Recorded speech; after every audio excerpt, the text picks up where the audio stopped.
Have yourself a merry little Christmas. Yuletide, get yourself a merry little cheer off our troubles will light away.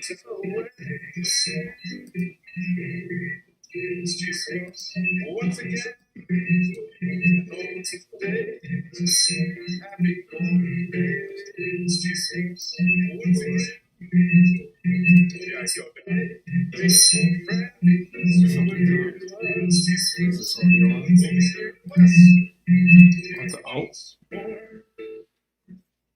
I can turn it on.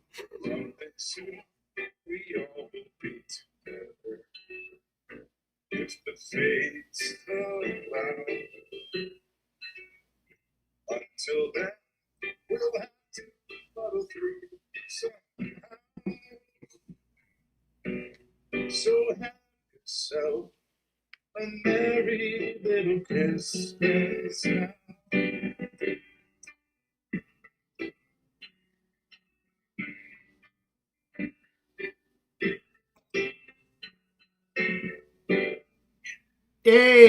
Hey!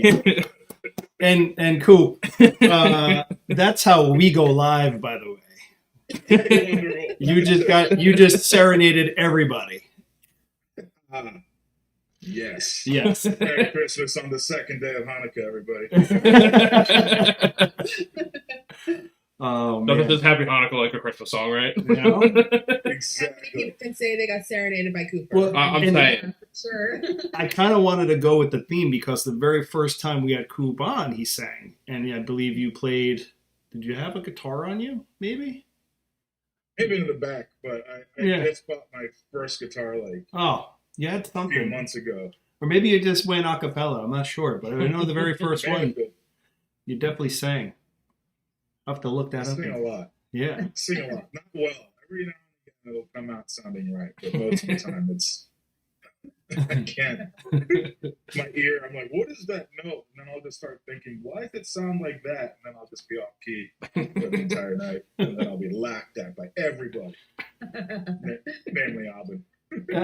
This is Topo Chico, by the way. This is a lime club soda. Ah, Super delicious. Right.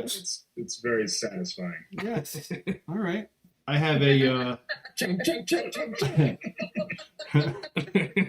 I just have a boring mango bubbly. That's all I have. You know, Oh, yeah. See? Water. I got cranberry Sprite. a buble. I have a mango buble. It's festive. Yeah. Very Sprite. I don't like Does it Sprite also- at all. Does it also feel good up your nose? Thankfully I have not experienced that yet, and I hope I don't. Don't use your drink for shtick. The cranberry Sprite adds Yeah. some apple Captain Morgan to it. That sounds phenomenal, actually. Apple, Captain Morgan, and cranberry Sprite. Sounds like that could be added to all our drinks. Yeah, pretty much. Yeah. I would put the Maybe spice. that's water. Yeah. So Coop, man, what is what's new? What do you got going on? How are things going ever since the show's come to a closure? Oh, things have been good. I think I've told this story of like right when I got cast, I was in the swimming pool shooting a fight sequence. Mm-hmm.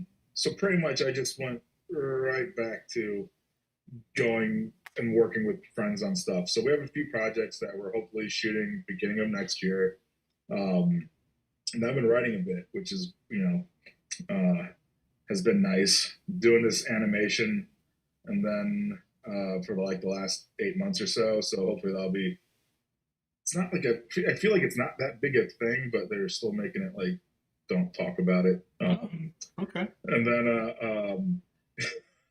I was working on this cartoon that got this other cartoon that when HBO and Discovery, whatever their little merged it took that out. So I busted my vocal cord for Mabel. No, that sounds way worse. Yeah. I busted my vocal cord, but it's I am back.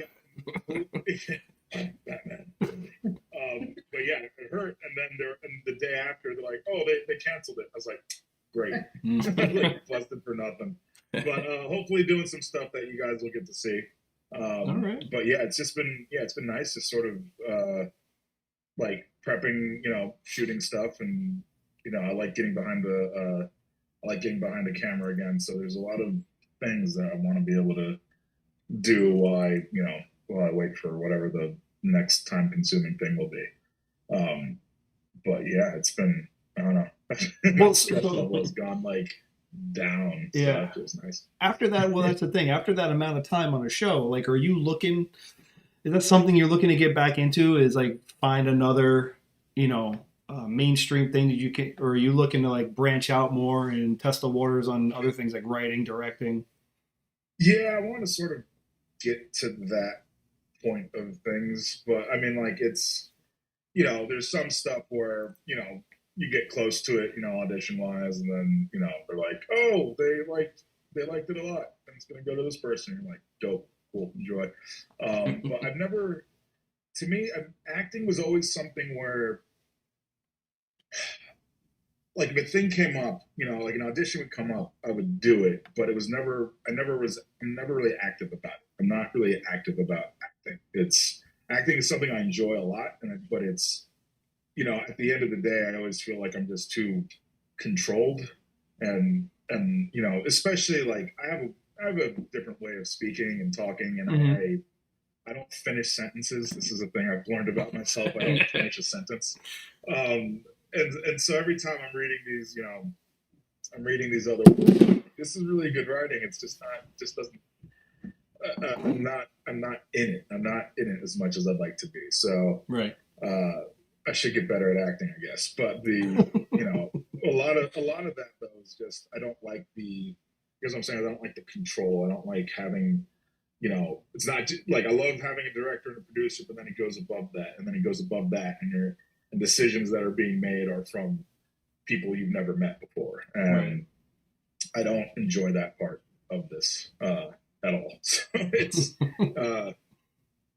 it's fun, and don't get me wrong, but it's not something like I never, after high school, I never went, I want to be an actor.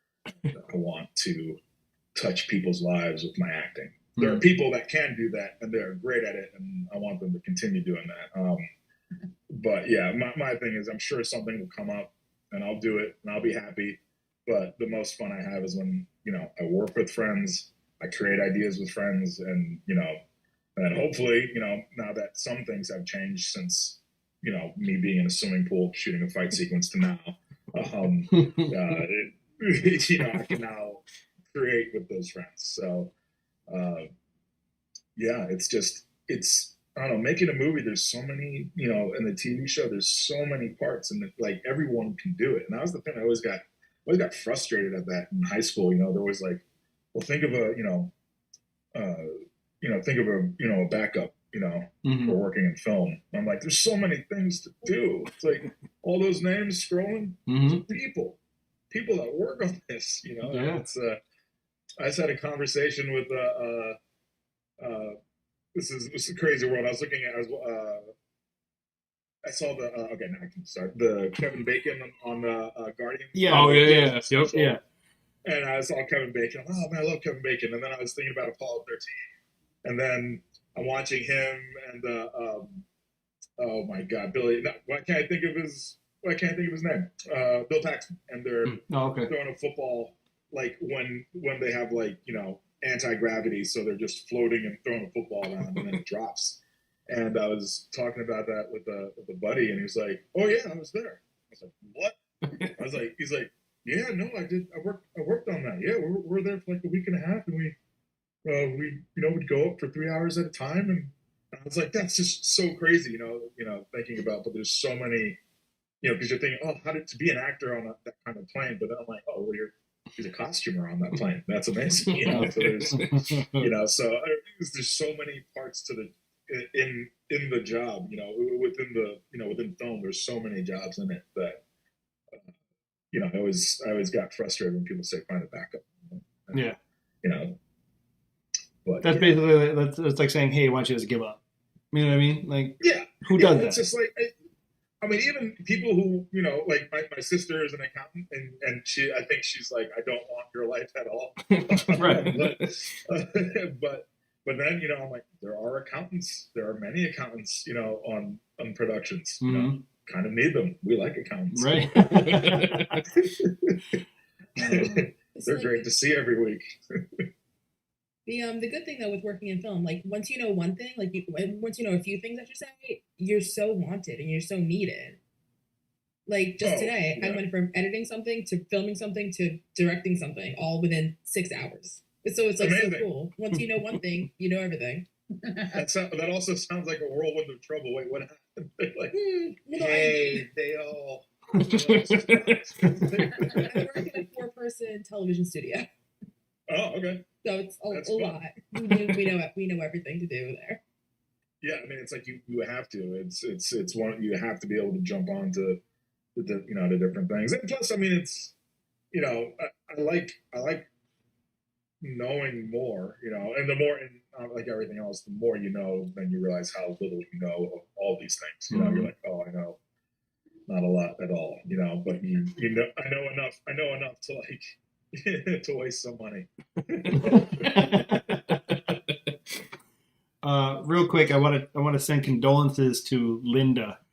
Linda's in France, and obviously the World Cup just ended, and she's a little sour. She's a little bitter that they lost. Great game played by both sides. So condolences to you, Linda, and you know, you guys lost. So what are you gonna, you know, it's okay. You'll be back in 4 years. You only gotta wait. You only gotta wait 4 more years for that. 4 years of grieving. It's okay. No big deal. Yeah, it must have been rough on some folk. I mean, me and soccer. I'll tell you, it was I guess it was 2014 when my buddy he's like, "Hey man, you've been keeping up with the World Cup?"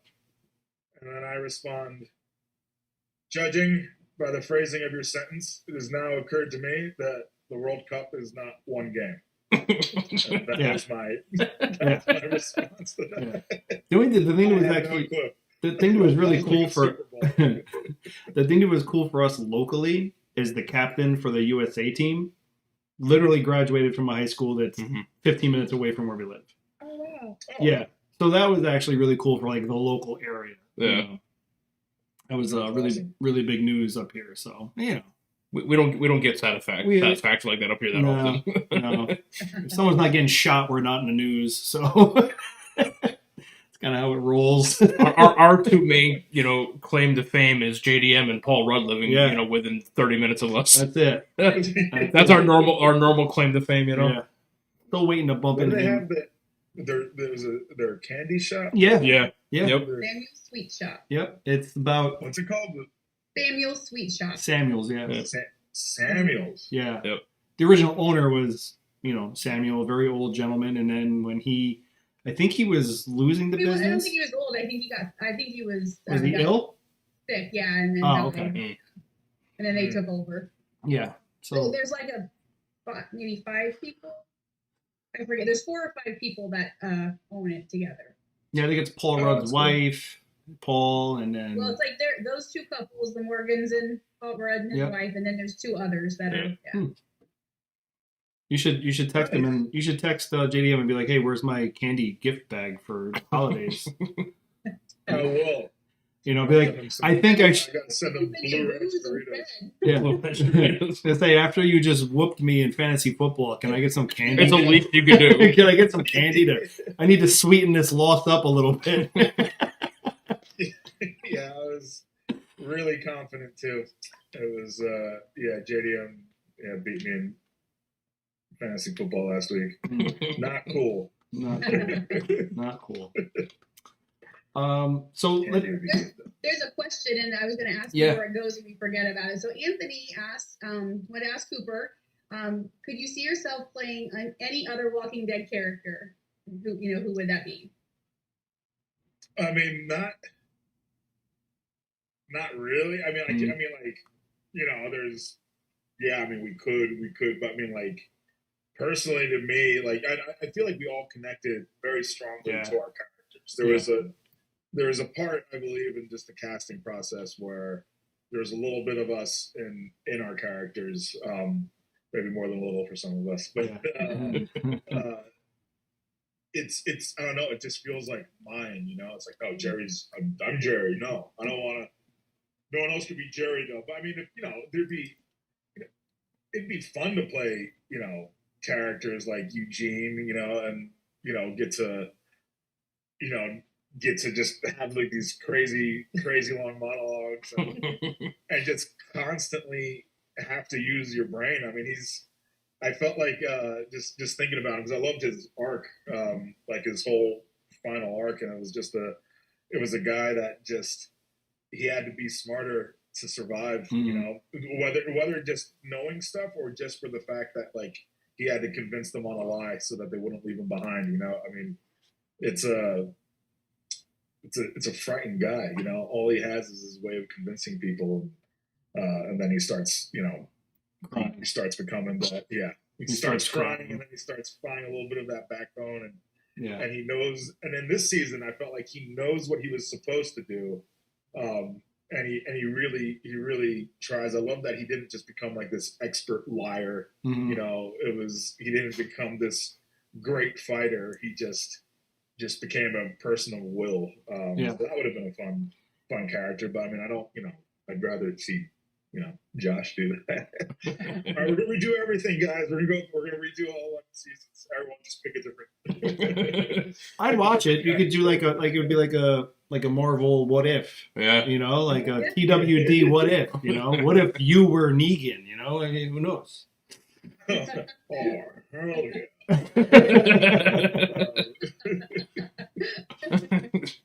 After Anthony asked that question, a lot of people in the chat said, "No, he's just perfect for Jerry. He couldn't play. You know, he couldn't be anybody else." A lot of the audience agrees, you know, with you that Jerry is your character for sure. I just love him. I love Jerry. I really do. He's awesome. You know, Coop, I owe you an apology. When we were at the camp and we were on the live stage panel, we had talked about our predictions for deaths in the finale. And at the top of my list was Jerry, and I have to apologize. I'm glad you didn't die, for sure. I just after that scene when you left the RV or whatever, everybody was like, "Oh no, that's it, he's gone." Yeah, I'll see you on the other side. I was like, I'd like to address that because I knew I was, you know, when I said that, I knew I was going to be alive, so I wasn't playing it like I thought this was it. I was playing it like I was scared. But the one thing that Jerry does is he's usually right about everything. So I'm like, I'm gonna find him, and I'll see you on the other side. Facts. Take me for my word. But the fandom heard Jerry's dying. Yeah, absolutely. I was like, I'm gonna lay it all on the table and tell you the truth. I'm gonna go to the other side and I'll meet you there. Yeah. Not death. I'm gonna literally find him though, and that's what we're gonna do. But we had this. I was so bummed because it was so chaotic shooting that last episode, and there was this cool reveal, but we just couldn't. We still had to shoot this. We had 10 hours or 10 and a half hours towards the end a day to film. So it used to be in every other season we had, you know, minus like a few special episodes, but like it'd be 8 days and we would go long and it would be like sometimes it would be 12 hours at least, you know, but sometimes it was 14, 16, 17 hours. And because we shot the schedule, I'm glad we did it this way. I'm really glad we did it this way. But there was things like me coming up with Elijah, and then you have a walker right in front, and then you see it like my sword go through, and then I come through, and like this is revealed. And then I just sort of saw me like coming through the gate. I'm like, oh well, there it is. There I am, you know. But yeah, I mean, it was just the quick thinking that like everyone had to do because we were shooting. This felt completely different than every season that I've been a part of, where it was just. We had to be so ready, and we had no real room for adding anything. You know, sometimes when you're filming and you're like, it's like got my shots, and like, oh, I love what they're doing there. Can we get something on that? Like, right? Can we just do a thing there? but it's like we did no time. We gotta, keep moving it. So, but I do look forward. I've been begging. I just want to see like every season. I want to see like full on like just director's cuts where we have longer scenes and like things that have been taken out that we can put back in. But of those things, does anything come to mind? Just a little more character moments, things like little conversations with people where it was just a little addition to like just to on scenes, but we had to keep, we have so many casts, we had to just keep moving it, Right. I think I saw like Kari post something, like we were all looking forward for our turn to tell our part of the story, and then then it was gone, and you're like, okay, I'll be back in 2 weeks, and we'll figure out more of this. Yeah. So let's ask you a question about the final seasons, the 3 parts to it. I think it was like kind of like a collective where we all, obviously because we're huge fans, we all felt like we could have gotten 4 more episodes to really dial in and tell more of the story and give I guess more closure, like you said, more character, arc, things being able to ad lib a little bit for you guys or whatever. And I think like we were all okay with how things ended, obviously, because we know that there's more coming on spinoffs and stuff. But if we didn't have that, if we didn't have those spin-offs, right? Yeah, we'd be a little. I think because that's the fan in me too. Sorry about it. No, it's true though. But yeah, I mean, we all kind of wish we're like, oh, they could have given us like 4 more episodes just to like really dial it in, Yeah. Because the final episode, I mean, with having the additional, what was it, 10 minutes at the end for Rick and Michonne? Like I think it was like 9 minutes or something like that. I feel like that could have just been something they did after and given us 10 more minutes of you guys, kind of thing. Yeah. But the overall feeling was that it was good. It gave us some closure, and obviously I was happy to see there was at least a main character death, and then to come find out that Christina wanted Kristen wanted that done. Like she like went to them and was like, I want this to be the character, death for her kind of thing. So I think that was cool to see at least. I mean, look, I nobody wants to see like someone you love seeing on a show every week die, but I think there was such a lack of comic book deaths that were not there from season 7 on, that we were all waiting for. Every week you were waiting for Gabriel's death. Every week you were waiting for Ezekiel to die. Every week we were waiting for Rosita to die. We're like, when are these deaths happening? And then, to find out that the only one who really did die was Rosita. But at the same time, what they did with Ezekiel's ending, I think was fantastic. I mean, the fan base loved it, and I think to see him in that position at the end, I think was great for everybody. For sure. Yeah, I agree with that. I mean, but I also agree with what you're saying. I wish we could have tightened like some things. I feel like maybe we didn't have to go into as much, and other things I feel like we could have really explored. I'm a big, and again, we're within the limits. We have these few days. So with all that said, because I understand why this all happened. I was there and I watched it. But I'm a huge fan of like location change. I'm a massive fan of like seeing new things. And I really wanted to see a little more Commonwealth. I want to see that. I wanted to see a little more played into there, and I wanted to get a little bit of a feel of like the life there from people sort of from there that weren't in the inner workings. It's our group, and I've rewatched a lot over the last few months. Our group has this way of like, even like take Daryl getting in with the who are those? I can't think of their names. Military. Oh, the Reapers. Yeah. yeah, and he's like, what's the Leah? She's like, this is my family, and I'm like, oh, I get that, it's a big deal. But then you have, what's his face going, he's family now. I'm like, oh, all right. Where are your wounds? Throw them in the fire. I'm like, okay. So but it's also like treat him like, or he's a guest, he's a guest now, but just saying something so like, hey, I love you.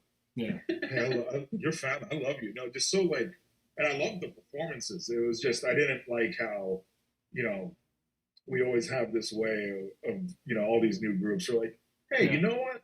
You have a good look about you. I trust you. Come on in. Right. It's, I mean, even Eugene, who did something as easily as I like the Commonwealth process. I like what they did, but then, and I get why they were able to, why the fake Stephanie was helping them with the radio, but there was still a little bit of like, what if he was like, hey, this is the location, done, and then we just happen to be the people with helicopters and we land in, there was I don't know, there's still things where I'm like, oh, we really get lucky. Now we can also say that's just our characters. The characters are, we are used to always, certain moralities are no longer with our group, any of our group, I think, any of the survivors, because we've all had to do some, we've had to fight, we've all killed people at this point, and it's, so it just, I'm always like, oh, we're really good at letting people trust us. Like people trust us pretty quick. And the only one who was like not keen to that was was Negan. But then he still, Carl still got to him, so Carl still got in. And then he lowers his guard, he trusts Rick for a second, he gets his throat cut, he's in prison. It's So I think that's our. I don't know where I'm going with that, but I feel like that's our group's superpowers, that we're able to, ingratiate ourselves into different groups. Did I say that word right? And then, and then they just trust us. We have very trusting faces. The thing that I think always kind of like, I don't want to say confuses me, but I'm always kind of like, how, when you say like new locations and bringing in different areas and stuff like that, the one main thing that we always come back to is like, how is this place just hanging out in the woods? Like the apartment building where Annie was and Negan and everybody. It's like, how did this place always exist there? And we just casually walked by it 1,000 times until we finally saw it in the woods. You know what I mean? Like it was just chilling. A whole community no one ever knew about. Yeah, and that's part of, agreed. That's part of our limitations. It's like, we have the woods, but then we have to go to, we can use a building, but we have to make it look like it's connected. Whatever the reasoning is, that this is just why it is in my mind. There might be an official, that's not the reason, it's because, but I'm like, we have the trees, we have the Georgia woods, and we have to make everything seem like it's connected to that. We'll see the same clearings and the same wooded areas. We'll see it throughout the seasons. We'll just dress it up a little bit differently. Right. So again, it's in that limitation. I always wanted to see what we could do with. I really did want to see what we could do with because that pilot episode was like 20 something days of filming, and there's a reason why it looks like the way it did. So I would have liked to have seen what we could have done with more time on everything. It was such a, because our poor writers, they had to accommodate for, whether it was COVID, how many people we can have on a set, how many what locations are available to us at the moment, what can we shoot right now. So like I said earlier, like everyone had to do like just some fast thinking. Like I had to find, like, as far as the acting part of it, I had to justify why we are hanging this guy up as we're about to do the antler walker, and then we're letting his hand get bitten. I was watching that last night. My buddy's catching up on the season, and I was watching that part, and I'm like, we went to a place, and like, and Aaron was there, like he was, I mean, he's had all this stuff happen to him, so like I got him, and I'm just like, is this a thing Jerry would do? It's Mhm. like, would I? And so I had to quickly find my reasons. There's no like, I'm not going to discuss, hey, should I be the one lowering this? It's like, I can't change that, but it was still that moment was confusing for me. As an interrogator, I feel like we could have been a little, but maybe the goal was just to show how unclever we were in this moment, because that guy was telling the truth. He doesn't know. He just has like, I have my 8 friends. Everyone's dead. Come on, did you take the tools? I'm sorry. What the hell, And I have that line where I'm like, this is Nabila's, this is Nabila's scarf, and I'm just thinking, well, we did live there for a little bit. Did she leave anything behind? Like, did I miss that? We did live in. I called it King Top. Were we there for a second? And maybe she left one of her wraps there. Is that where she lent it to somebody and they left it? Was that possible? Just eat his head. So we all had to think. A little fast, because in a previous time I'd had 1,000 questions about it, but I'm like, it's written, they can't, no time. And I think towards the end we all, in that last episode, we were all sort of like throwing out suggestions and stuff, so I felt really bad. I apologized to and there was never like a bad thing at any point, but I was like, I just put I tried to put myself in Angela's shoes, and we were at the finale, and I was like, I am so sorry. Like we all just threw all these ideas at her, and they're like, you'll be okay. It's like I just imagine like the one little candle just dwindling, and we're just like just typing, just freezing, with the fingerless mitts, and they're just going at it, and I was just I did so. It was such, I'll say I do love what we were able to do within the time we had. That reminds me of that Jenner line, right? I did at the time we had, and it's I felt like we did that. But yeah, I think all of us, every single person knows, like, oh, if we had this kind of time, this in the budget, we could have really, really done a thing. And when I say location changes, I don't mean like, I just would like to have seen a little more of the Commonwealth. I would like to, hung out in a little more of the storefronts, or just, just seeing what we were doing. And we could have had moments where we just put a lot of the cast together, but again, scheduling everything. And like, I was doing Shazam 2, which comes out March 17th. But I was filming that for for like 4 months during filming. So there was a lot of, definitely that first part, and then the little bit of part 2. I was, I couldn't. So the rules were I couldn't shoot back to back, so I couldn't be on Shazam and then come to Walking Dead. Like I had to have like a 2-week separation for these things. So I'm in here for a second, like during that storm, and Nabila has the kids, and Jerry's nowhere in sight. Like that's, I'm just like, oh, I feel like I was supposed to be there. Jerry's always out getting milk. We always did notice that Jerry was a little absent as a father and a husband. I'm just saying. We're like, where's this guy at? It's pretty bad. Oh, the thing that I was cracking up and watching. Sorry, to go back to that episode with the Antler episode. When Ross is like, or Aaron's like, he's like, Gracie's going hungry because of these people, and like I have like, I mean, I was at my heaviest I think I'd ever been. I dropped like 40 pounds from that episode to the end, but like I'm just like hanging out of this shirt. And I got the belt, and I'm like, I mean, I could probably eat a little bit less of Gracie's rations, but she's always picking at her food. Camera up here, please. So I was cracking up about that. I was like, oh, there's like a shot next to, Seth. He got in shape. He was biking every day and just like, watching what he was eating. And I'm just like, I was just like going at it. Jerry, too much cobbler. Jerry's eating all the rations. He found Jerry Jerry can metabolize tree bark. Yeah. So he was just eating the woods. A lot of fiber, man. It's a lot. No fiber. Yeah, he has his own outhouse. Just a mile away. Really? It's funny you mentioned about how you wish you could have seen more of the Commonwealth, because we were all saying the same Yeah. thing. They boasted about was like what 50,000 people community. And it was Yeah. all the same section. Yeah. So Yeah. I understand there's Yes. limitations with locations. We all wished we could have seen that. Yeah, it was also with that.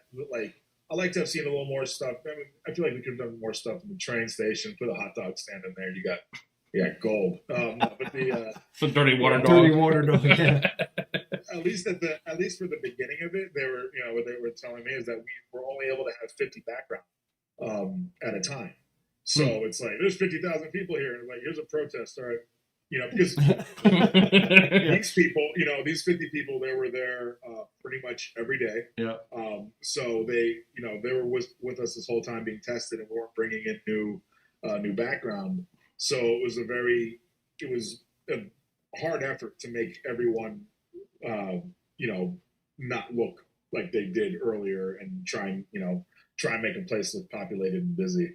Again, everyone had to get, as clever as they could, and, you're just tired, and it's, even though it was 10-hour days, it just felt like, it was definitely like, let's pack everything into these 10 hours. Like no one was rushing, but they were hustling. They were definitely, Everybody's doing everyone's doing the Home Alone, Kevin, and he's pulling on the strings to make it look like there's other Pretty people much, dancing in the background. yeah, exactly.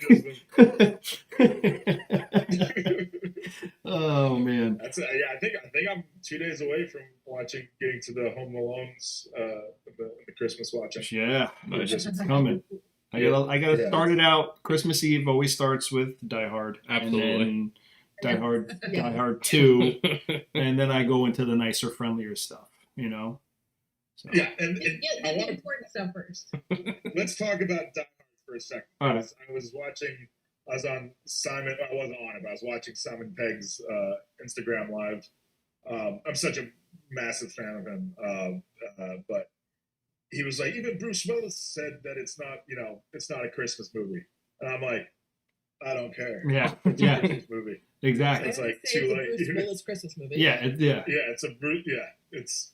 I'm sorry. It's still about It's still about family trying to connect. It's an action movie. Yeah, of course, it's an action movie. It's still I can't. He writes ho ho ho on someone's shirt. You know what I mean? Like hand delivers them dead, like with a Santa hat, and they're like, come on. Yes, that good point. Yeah. What are people saying about that? What are people's thoughts on that? So Pie. I do want to say this real quick. Pie, who is usually the first one in our group chat. Pie, I got a little. Well, I'm gonna say actually a little bit more than little worried tonight when I didn't see you. Me too. And then as everything was going through, I'm like, where is Pie? I was about to go on my phone and put out like a search bolo for you, like be on the lookout, where's Pie?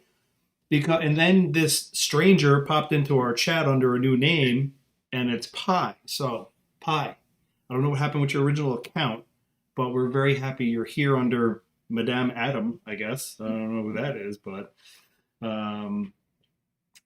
Pie is in agreement that Die Hard is an Xmas movie. Alan Rickman is Evil Santa. She said, "Bite me." Yeah. Speaking of Evil Santa, is anybody excited for Violent Night? Yes. Yeah. I'm so excited for that movie. Yeah. I don't know if I'm excited, but I really want to watch it. Yeah. But I really want to watch it. Yeah, I don't know. It's always fun to see just the different. I don't get tired of more Christmas movies. I don't fit it in Christmas. It's just but yeah, when does that come out? It's out already. Is that already? It's out already. Oh, okay. Like earlier this month. Meg is going to know. Meg is in the know when it comes to this stuff. She's She knows that everything. yeah. No pressure. Meg is that Appreciate it. she's that woman. You know what I mean? That's her. I try. She's in the know. Well, I guess what I'm doing on Friday this week. I was supposed to go last week, but my plans changed. I know. You had to direct edit So pretty Actually, much, I was directing this past weekend, so yeah. they were like, "Hey, we have Christmas plans. Would you mind doing all this?" I mean, I'll do anything for money, so I'll do. I like money. Yeah. But going back to Die Hard, I actually found this rom-com poster that somebody made up for Die Hard. Oh my god. I'm gonna show you. I don't know if it worked, but it says he had the perfect plan for Christmas until somebody stole his detonators. I don't know if we can really. A little closer. Oh, very cool. Very cool. I love How it. perfect is that? I love it. Great. I'm posting that on Christmas Eve because it's. Yes. Have you seen the Christmas countdown? Yeah. Yes, I He's want falling it. from the Yeah. Nakatomi Plaza, he keeps going down every day. It's not Christmas till you see him fall from the tower. Yeah. I love it. I Yeah, love that it. was pretty cool. Well, one other question. I keep scrolling back so I don't lose these questions. Linda, right? What? Linda's question? Yeah. Yeah. She was so like a lot of the actors take something from their character and things. So Linda wants to know if you were able to snag anything of Jerry's to take with you. Yeah, I got my I had those arm bracers Yeah. that I liked, and my sword. Nice. And I went looking for my axe. Mm. I think someone else took it. Ooh. Probably Norman Reedus because he takes everything. Like he'd probably be like, "What am I going to do with this?" No, it'd be like, Actually, your axe that was auctioned, my friend has that now. well, that's the.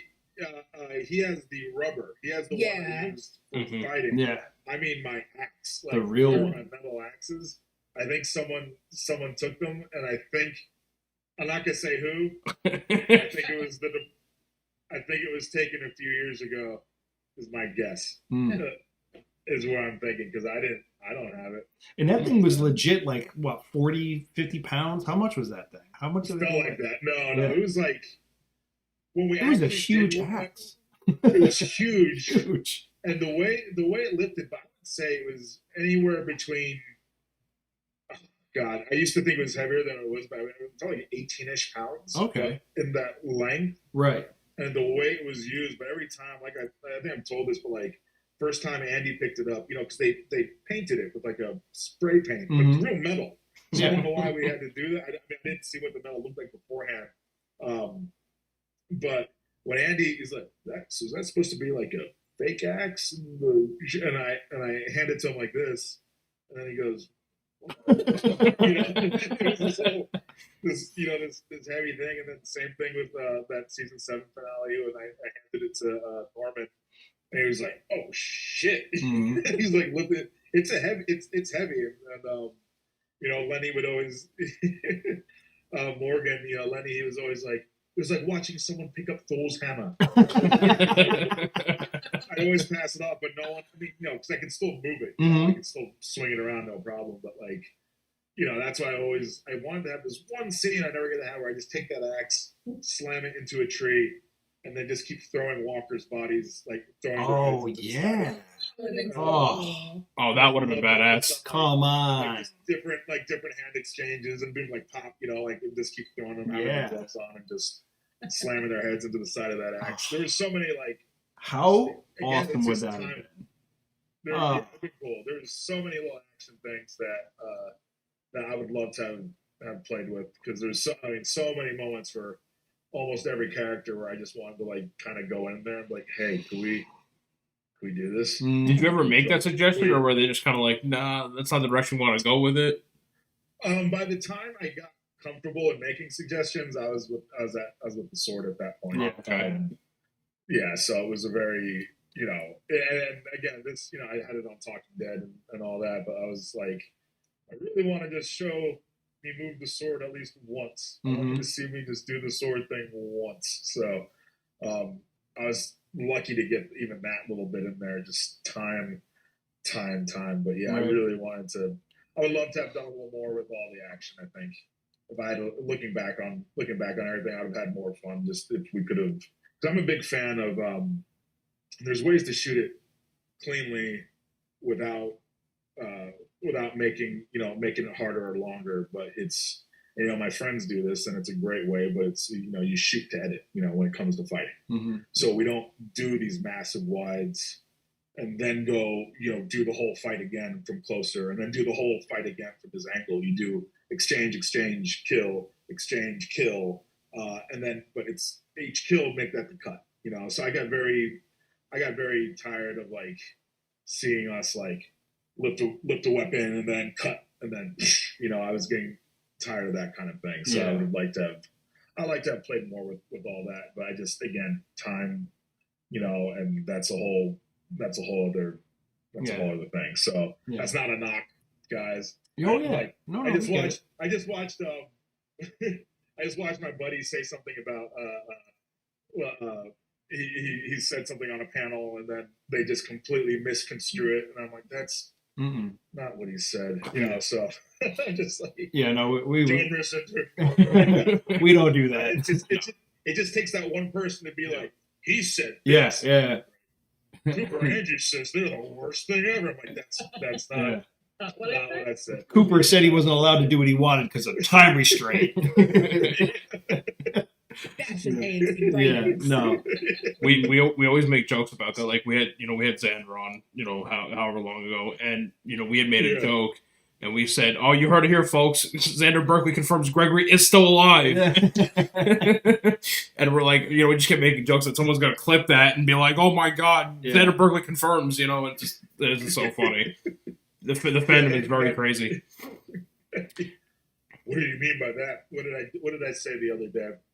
This is like 2 weeks ago. I was in Houston, and they posted, like, AMC had posted that thing about who would you rather have save you, Carol or Maggie? And I responded with, I said Carol because even if she couldn't save me, I know she would get revenge for me and not hang out with my murderer.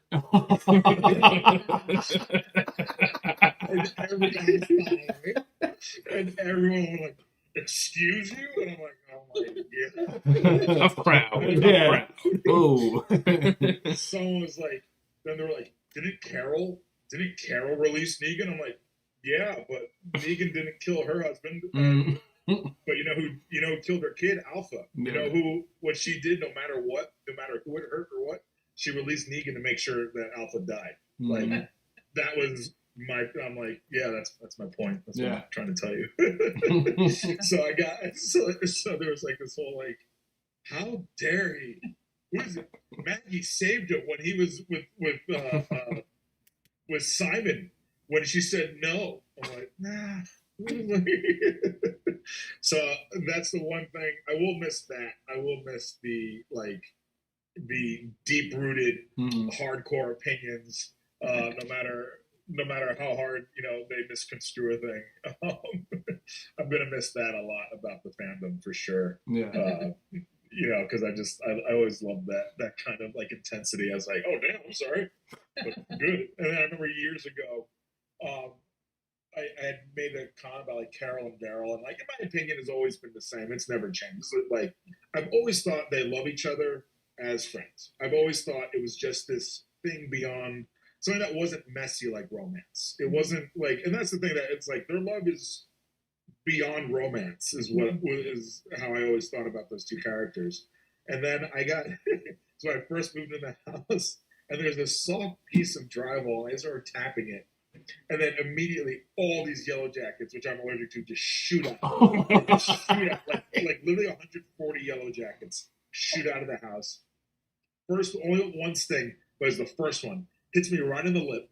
So my lip gets like massive. And then I responded with, I guess this is what I get for kicking the Daryl Carol hive. And then people were still like, you shouldn't be saying this.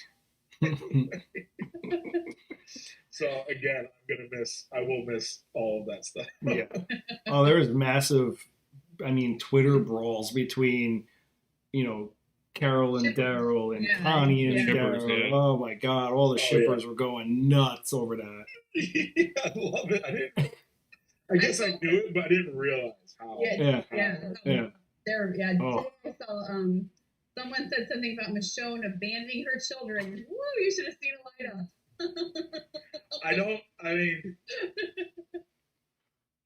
I'm glad Jerry knows how she feels. it's like yeah, Jerry gets it. But the thing is, it's so funny to me because I said this. I would love this to be the first part of the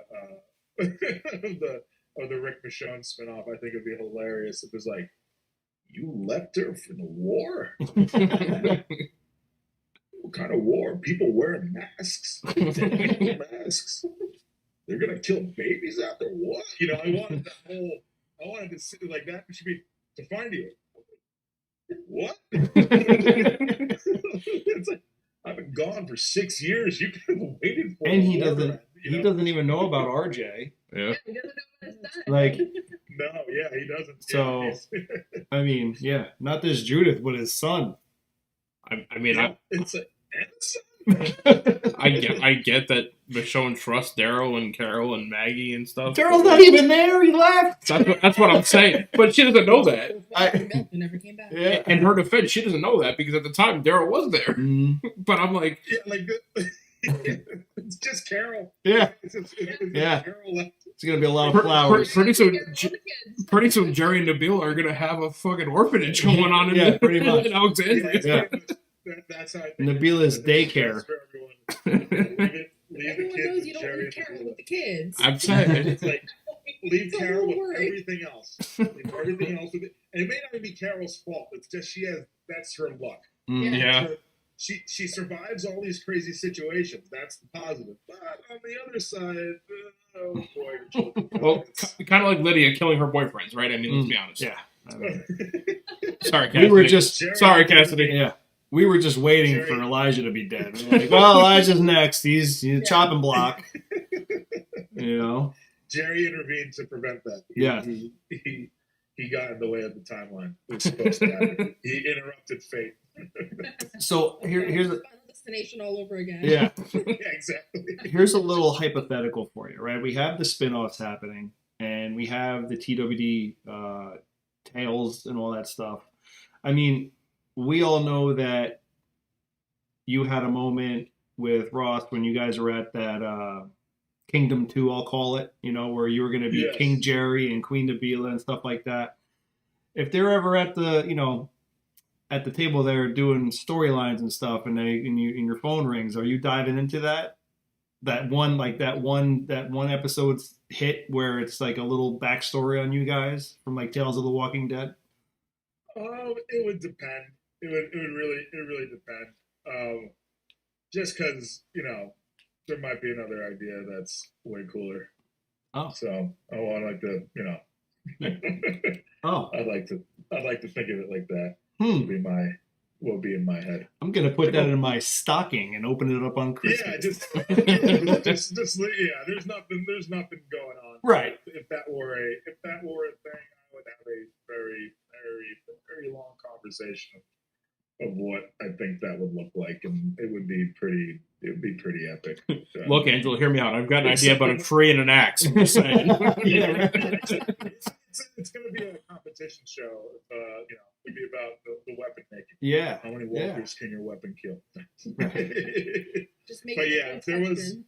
if there was a thing, if there was like, hey, do you guys want to come back? The answer would be yes, but, Right.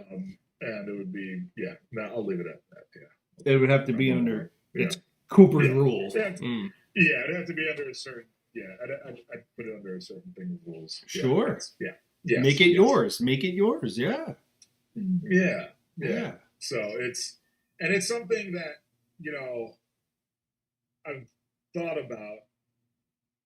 I never really brought it up. I'm not gonna say anything in detail, but it's like I've laid in the hints of how it could have been of where Jerry may have been from. I've laid in hints there throughout the seasons, that somehow always seemed to. It just every year when I kept living, it sort of starts solidifying everything I had been thinking. Mm-hmm. So there's stuff that there's ways I've played things and ways I've done things, and there's might be reasons why. Like, why is he the happiest guy? Like, why is he so happy? And there's, I have answers, but yeah. But yeah. So Pie's got a question. She said, what does Cooper think that Jerry did for a living before the zombie apocalypse? Or, the virus? I'll make up the thing. The thing I think is again, I don't want to say, because again, there's nothing. There's no, in my head, if it ever became a thing, I would like to save it for that. But, okay. We were joking in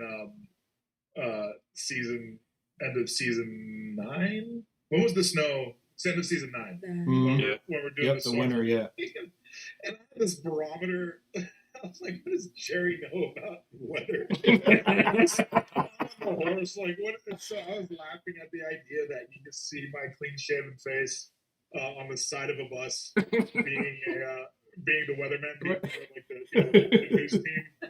So I was laughing at, So I was laughing at that concept a little bit. Maybe Jerry was a weatherman. I always had you pegged as like a construction guy. Like, I was like, sure. You look, you got this construction guy, you're a big dude, you're huge. It would be. And strong. So, and you can wield an axe. We know that. Yeah, you can wield an axe. So I was always like, maybe he did something in construction. Maybe he was a mason. I don't know. Something like that. Something. Yeah, it'd be, something with his hands for sure. Sure, yeah. There's a very, it's all, there's a thing about, Anyway. So you have a thing, and the only way we'll ever find out what this thing is if it ever comes out. Yes. Man, that's going to eat at me. Right? Start tweeting Angela immediately. Yeah, right? Cooper. He's got an idea. Yeah. Cooper, I wanted to ask you, so I just absolutely loved your finale outfit, and so I was like, where do you get? It was amazing. Did you come up with these yourself, or what? Okay, so here's what happened. So tuxedos are hard to find within, and Josh McDermott, he calls me up. He's like, "Hey man, do you have a tux?" And I'm like, "Oh, I can get one." And like typical me fashion, I waited like 6 weeks for the finale, which for me is that's pretty good. Normally it's like 3 days at the longest to find something, but this was 6 weeks, and we were in LA, and nothing for my size. There was no chance there. So when I came back to Atlanta for a second, I went to Men's Warehouse because I knew they'd have something. So I got that. I was like, okay, at the least, I'll have that.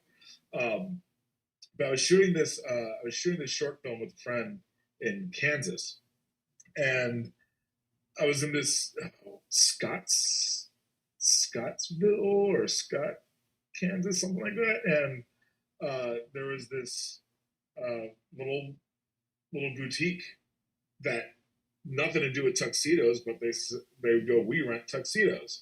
So I go in there and I go, do you sell tuxedos? And they're like, yeah. I'm like, how long would it take to get here? It's like, I mean, 3 days. I was like, what? Because everyone else is so long. So I go through the thing, and they bring me the tux, and I wanted to have like these black lapels. I just wanted something shiny. I just goes, I want something shiny. And so but it didn't have. It was the wrong thing. So when it came up, it was like a tuxedo, but like wedding-ish tuxedo. And so my friend Whitney, she was like, "Oh, I know this woman in LA. You can, she can do any type of alterations. Like, can you change my lapels to be like these shiny black lapels?" And she's like, "Yeah." And so she does that. And then I took my pants and my blue vest and my blue pants to get sized or whatever, or to fit it better. Like what do you call that?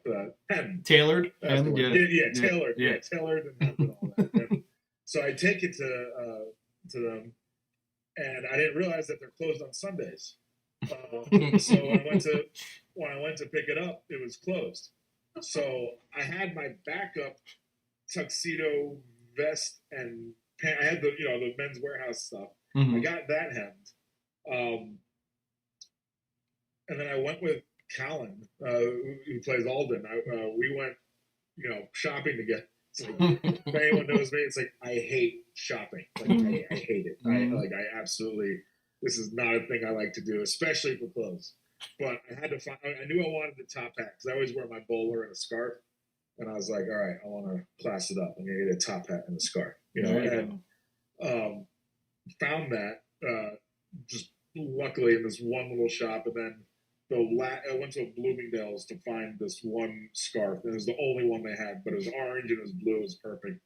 And then this bow tie, that orange bow tie I had actually got for Scott Gimple 3 years ago when we did San Diego Comic Con, because they give you like, oh, here's some money for to dress up, and I was like, I don't have any use for this, and then I saw that bow tie, and I was like, that'll be perfect. Even Abed, she was like, we got stuff, we don't need any, but then but I saw his bow tie, I'm like, this is perfect. Like, I don't normally get, like, whenever I get a gift for somebody, it's because I just saw it and it's going to be perfect for them. So it doesn't matter what time of year it is. I usually don't go looking for gifts. It's like, I don't usually go looking for gifts, but if I see something that reminds me of that person, I have to get it. That's what I do. So I found this bow tie, so I wore it that evening. And then everything just sort of came together by luck. That was all just luck is what I'm trying to get at. It just happened to work out. Just happened. But if you look really closely, and this woman did it in like 2 days, like doing a thing that I don't think you do with ad lapels, and so like you can see a little wrinkle kind of thing from but I was still like, no one's gonna notice if I have this giant hat on. Good old 10-gallon around my head. Yeah, exactly. So it worked. So that worked out very nice. I was happy with how that came. And then I at the end, when we were done with the Talking Dead, I took off the bow tie and I gave it to Scott. I was like, hey man, I actually got this for you a few years ago, and it just happened to work out that I was wearing it. But I do want you to have it, and it's a good gift. It's a good gift when they don't go, oh, I couldn't. Yeah. He was like, are you seriously? And that's when I know. I was like, yes. So I was like coming in with like a good gift, but That's awesome. yeah. So the whole costume came together. But that's, to me, what I loved about that was just still very Walking Dead to me. Like they give me like a sword belt, but the sword belt won't fit around me, so they have to add another belt to it. Or like the pants are like they'll rip if I lift my knee higher, so that they would like create gussets, like something to like make it so I can move, and it just reminded me. It was a tuxedo that reminded me of my time on this show, so I was very happy with it. And that whole night was amazing. It was everyone looked so cool, but then it's especially when I'm just so used to seeing them dirty. Yeah. Sweaty, dirty. If there's makeup, it's blood or mud. There's not. It's like, oh, you have a blemish. Let's just throw some dirt right there, and you're perfect. And this was just. It reminded me so much of that for me. But then seeing everyone like just Hollywooded up. It was. It was. I'm always like, I work with some very good-looking people. It's like I'm just like looking around. I'm like, these are very, very good-looking people around here. So I'm just cracking up. Some of you actually belong on a red carpet. You guys look like you belong here. Me, I just like give me a hat, and I'll make it through. I think we showed up with like 20 minutes. There was like, come at this time. I'm like, I don't hate taking photos. It's not like that. I just don't. I'm the worst at like publicizing anything. I'm a very like, who wants to see me, like kind of thing. So I'm just like, let everyone else do the, you'll see me in the thing, like I'm very much that.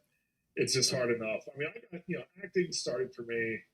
When it started really going was like on *Halt and Catch Fire*, and that was 8 years ago. Or almost 9 years. Yeah, but it was 2014, like beginning of 2014, and I was already about to be what was it, 29 or whatever, and or something like that, 28. I don't know. And but I was already I've always been I'm very stubborn. I'm very set in my way. I'm not going to change. There's not really. I have no way of. It's like I've never done that before. I'm not going to start now. It's like, So it's a very. Those nights are always interesting to me because I'm like, let's hope you don't mess this up. Don't look like an asshole, and smile. Yeah, right. Everything is smile. And the funniest thing about those though, where they have there's 15 people with cameras, hey, come over here this way. Can I get another one right here, please? Okay, one more over here. Turn your head. Yeah, let me get more of that. And then when they're done, and you're still standing there, they're done. They're like, yeah, great. Just waiting for you to move, and you feel like the biggest asshole. I don't do it at all. That's funny. Keep it moving. It's a very Was it Penguins of Madagascar? Smile away, boys. Smile away. Yeah, exactly. Yeah, hi. It's just a lot. That's my move. That's definitely me. I'm like, what? Yeah, I'll get that. Don't point at them. I'll get that. Yeah. Don't point. No pointing. That's great, but you already did it more. Oh God. I'm going back to the many cons that we've gone to together, Mm-hmm. and how many photo ops was you doing this? Yeah. Right. Yeah. Wow, you're right. That is your go-to. Let me see. I gotta. Oh, me doing it? Yeah. I was going like that, but it's always I'll get someone pointing at me, so they point at me, I'm gonna point at the back. But yeah, photo ops I love doing because I really do enjoy photo ops because, especially when my back isn't hurting, because then remind me to tell the story of Japan, but to me it's like quick, it's like 4-second improv, so you're with somebody and then it's like, what are we doing? Rowing a boat.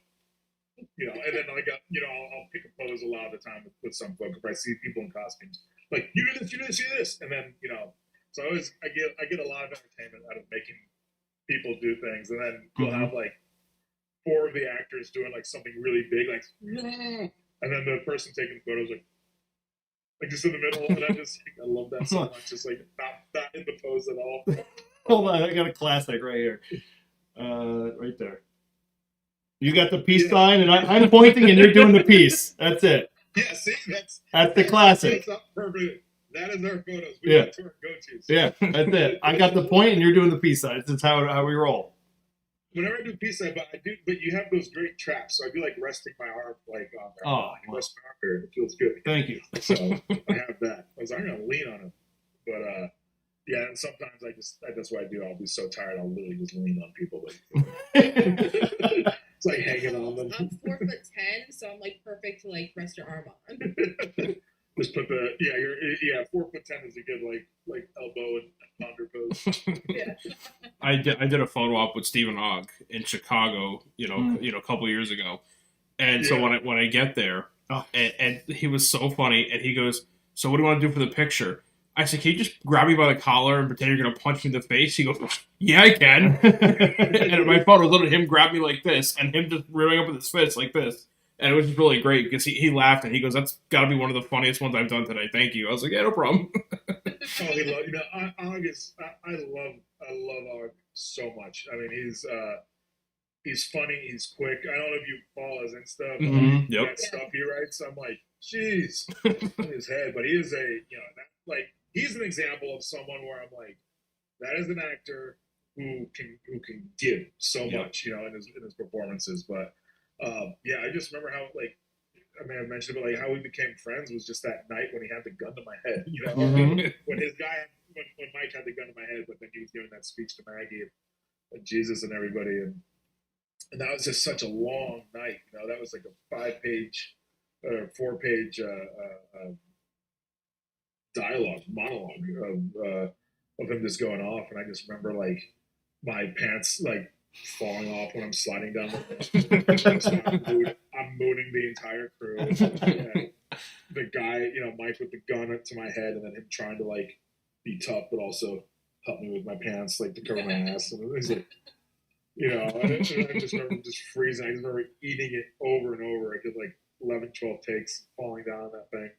And then when I told that story to Rooker, he's like, "You tell him you got one more. You tell him one more. I tell you, don't do that again. You tell him you got one more." Best advice ever. He's like, "You got one more. You tell him you got one more." He So, is. I feel like that could apply to everything. He is a wild human being. Michael Rooker, Oh, yeah. he is wild. Oh yeah, yeah. Did he tell you the story of how he knocked himself out? No, we watched him throw a chair at a con though. He like Yeah. literally he like threw the guy next to him his whole booth. He just took his stuff and threw it. Plus, he was throwing markers and empty water bottles at Scott Wilson. Yeah. You know, like, Yeah. like I think like maybe like 2 years before Scott passed away, but we were there at a con together, and they put them next to each other. And so Scott's signing autographs, and Michael Rooker is taking like markers and throwing it at him. And finally, Scott just goes, "Michael, would you stop it? I'm trying to autograph." He's a lunatic. I love, yeah, he's another. I mean, we have so many great people on that show, but yeah, Rooker's amazing. There's this story of, I like to tell where it was him, me, and Scott. I think we were in Chicago, and we're in the hotel. Now, if you like, our wives, all have similar complexion, long, like you know, like or just the black hair, you know, and but we're we're 3 different generations of folk, and their generations are a little closer than mine, I'd say. But they, I remember looking at Scott. You know, he's with his wife. I'm looking at Rooker. He's with his wife. And we're all looking, and I'm with Abin, and we're all looking at each other. And then we all go, no words. We all just nod to each other, like this, like secretly, because they just all look. It was just a very funny like imagery. You know, you could put the, again, similar coloring and similar hair. It was just such a funny thing. But yeah, I do love that about the cons, because as a fan of the show, I'm like, oh, now I can just meet them. I can just talk to them. Yeah. This is fantastic. You know, so it's this is the best part of being on the show. Just getting to talk to all this history. So really cool moments in that for sure. Yeah, he would throw a chair. Yeah, oh yeah. He knocked himself out. He was doing like yard work, and he was like throwing like gutters or like pipes or whatever, and he threw one of the metal, but I guess it swings around as he's still attached. It hit him in the back of the head, and then I woke up, and then he had to go to they went to the hospital, and then they're like, "Oh, you're fine," and then they call him back, and they're like, "Come, you need to come now," you know, and they look at his spine, and he has like his discs or whatever, like they have like these hooks, and the guy was like, "I've only seen this in." I thought this was really bad, but I've only seen this in textbooks. And he's like, "Yeah, part caveman." His spine does a thing that is like not something in human evolution that we have anymore. Yeah. So or not as much of, I guess. So right. It was either as straight or as hooked. It was whatever we are, he was the opposite. So he's either hooked like this or it's straight back. And he's the missing link. He's the missing link. That's what it he's the key. Question from Lisa Marks. Lisa wants to know, so you know what? We'll dive into what you have going on and what you can talk about. Obviously, besides Shazam 2, which is coming out in March, what else? Do you have anything that's going on right now, or anything planned coming up that you could talk about? No, just nothing. It's just the stuff I'm writing right now, and the thing we want to shoot me, my buddy, or you guys, Luke, Dan, Dan Fogler, we want to shoot this thing at the beginning of the year, which is like it's a campy, I don't know how to put it without talking much about it, but it's a very campy, almost like a kaiju type of film. It's gonna use a lot of if it all comes together correctly, but it's gonna use a lot of film techniques from from the past, mixing it with now, but just to sort of have fun. We just sort of want to make a spectacle. Not deep dive into the thing, but it'll be based off of it's not based off one of his Moon Lake comics, but it's in that setting, in the Moon Lake setting. It's pretty cool. It's very elaborate. It's super fun. But that's that, and then I'm writing. I'm working on this buddy cop thing, where one of the guys dies and his ghost is coming back to figure out how he was killed before he turns into a full-fledged haunting kind of ghost. And it's going to work with like possession sort of stuff. So like with my character, who can see him because he lent me his kidney from years ago, I puke exorcist style every time he goes inside me. So in order for me to fight and protect myself, he just, he's hardcore. I'm just this grumpy dude, and he just starts like picking up my body and using it as a weapon without sort of my like picking up my leg like a ballroom dancing style. I start kicking everything, and I'm surprised because I can still kick clear above my head and I can still do all these things. The only problem is I run out of breath. I do like 12 kicks, and I'm like, so getting I started getting back into everything a few weeks ago, and trying to get into a better shape. I'm in shape, not the shape I want to be. So, but it's a fun little one-off project, but that's what we're kind of picking at. And there's a few other fun little story concepts that I'm working with a lot of different writers right now, and I'm just trying to get a whole slate of things that I sort of want to unleash in the next year or two. Some of them are connected, some of them are not, but I want to be able to just have these ready to go. But there's a lot of fun stuff. I like doing my style of stuff. I like to call end of the world comedies. Which we've seen them. It's not a new genre, but I think that's what it should be called, our end of the world comedies. Where it's something threatening a town or like a group of people, or and then just comedically trying to figure out how to do it, but while still hitting some hard notes. I think the best comedy is when you sort of know what your low point is, and so that way your high points can be higher. But yeah, it's just projects like that. Like what's cool about the show and the conventions and things like that, and the other stuff I've done is that I don't have to sort of rush into another thing. And everyone who knows me knows I just like making stuff, or I just like I like making the thing.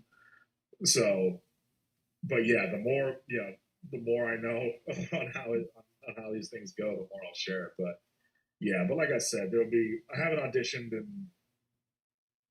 auditioned, I think, in nearly since May, maybe. I did one, and then I was kind of like, I don't care. At the moment. There's not I don't want to be in another superhero situation at this point. I still love watching those movies, and I love Shazam. As long as Shazam can keep going, I feel like we're safe, but there's a lot of there's a lot of stuff going, so I have no clue. But I kind of just want to go back into what made me enjoy movies, which was like, I think of things. I think of Ghostbusters. I think of Tommy Boy. I think of Parenthood. I think of, hell, I was just watching Independence Day. I'm just like, what You know, Yeah. and when I watched it, that still holds really well. Like, Oh, it's yeah. just a good story, you know? Mhm. It's just like, but then I was watching that, and then I was watching Armageddon, you know, so my uncle, with the sound guy, he loves sound. So he Mhm. doesn't care. He went to a Miley Cyrus movie just because they recorded it in a certain way. He'll listen to Lady Gaga because she has really good producers and sound engineers, and he can hear it because he has these crazy speakers, Mhm. crazy speakers. They're custom made these things, and so he likes watching things just for the sound. He's not really paying attention to the story of much, but when you watch Armageddon, you're like, why are they? This is ridiculous. When you watch Independence Day, you're still like, it's Yeah. great because Mhm. this story, it's about the story, and that's the thing I get that I have. It has to be a good story, and I've seen so much of the same story recently that I'm trying to like shake off everything that's sort of been put into us in the Yeah. last 10 years or so. Yeah. And that's not to take it away. I'm not a Marvel is not cinema type thing. I was like, it's they, but I am someone who likes the idea that, hey, we only have this one chance to get it. We're only in this moment for a time. And I did. It was funny because during when we were shooting the COVID episodes, the 6 bonus episodes, I think we call them the COVID episodes, but Abed and I we did a week on Loki, just doing sound. We did a week on the. Really? I haven't watched the show yet, but we did a week of just second unit. You know, so like some of the action stuff, and then a lot of just inserts. You know, and I just remember they did. It'd be like a 12-hour day, 13-hour day, and we did maybe a total of like 10 shots. You know, it'd be like this bottle, and we have to just zoom in. I'm not trying. Let me do. Okay, this can opener. Let me do something else. This can opener. Now we got to make sure the light is just right. Okay, let's bring this. Okay, perfect. And then we just set up all this stuff, and I'm like, well, that's kind of bullshit. You get all this money. You're paying like all these crew to get this perfect shot, and so I'm a little bit like, I like those movies, but you're kind of cheating in the sense of you get all the time in the world, you know. And then you can always say, well, don't you want it to be just perfect? And I guess maybe, but like part of me enjoys watching like, oh, how'd they do that? Oh, you see that little wire there? You know, like when I watch, and I was talking about the movie that influenced me the most, and this is because I watched it the most as a kid, because but it was Superman, Superman the movie, and just how many different things they did film wise, but just the characters, the story. You have this innocent farm guy, and also show the biggest weakness of Superman. The biggest weakness of Superman is because everyone's like, oh, he can just beat up everybody. It's like, that's not what he does, though. That's not the point. The point is he's a god that can only be in one place at a time. Yep. That's his biggest folly. So when you have Lex Luthor blowing up two ends of the country, he can't be at both places at the same time. That's the biggest hardship for Superman. And then you have this villain who can exploit that perfectly. But then you have a swimming pool underneath a train, like under that train station. You have like these elaborate fun sets. And you moved around a lot. That's what I mean by location changes. Right. It's like different parts of the Daily Planet. You're on the elevator. You get shot in the side of an alleyway. You go into go into different parts of the subway where one Otis, he just like sinks back, and then the other guy gets launched into the train, and you're like, that guy was just brutally murdered. But they do it in such a light way where you're not even thinking about that's a human life. And then I always laugh at this. I do laugh at that. I think line he goes something like, "The world is safe against Superman, thanks to you." And he's like, "Don't thank me, Warden. We're all on the same team." And I'm like, it's so perfectly cheesy. It's such like a cheesy because again, the other thing is like he's lame. Superman is lame. That's the other part of it, in a great way. So I like, when people are like, "Oh, Clark Kent needs to be this like hardcore grounded guy," I'm like, "Oh, it's the it's the other part of him. It's not his. Mm-hmm. He's not lying about being Clark Kent. He is both. You know, I think Kill Bill made that. He was like Clark Kent. He wears glasses because that's how he sees the human race as weakness. You know, and it's like that's a great point. But he doesn't see it that way. Even inadvertently, I don't think so. I don't know how it got into Superman, but just that movie though was a massive inspiration to me because you know you have your night scenes and then you have him having to go across the coast and that always cracks me up too. He's like, we're gonna destroy California. We're just gonna take off the whole West Coast. This guy's buying up all his land in Arizona. Strategically placed nuclear warheads. So that's. But to me, that's just fun, you know. And it's not a, you know, I like movies that make you think, but that's not the kind of movie. You know, I have movies that make you stop and think a little bit, but not to the point where it's gonna be, you know, this like, oh wow, I don't want it to be that hard hitting. Sometimes I want people to watch movies together. I want people to enjoy something together, and then get a little something out of it. I directed my first feature last, I guess,